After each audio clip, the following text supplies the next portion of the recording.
أعوذ بالله من الشيطان الرجيم. بسم الله الرحمن الرحيم. والتين والزيتون وطور سينين وهذا البلد الأمين.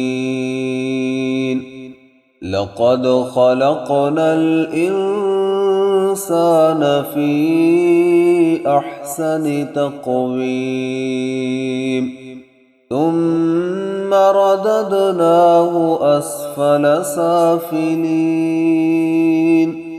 إلا الذين آمنوا وعملوا الصالحات فلهم أجر غير ممنون.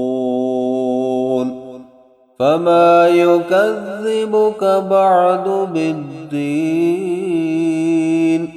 أليس الله بأحكم الحاكمين؟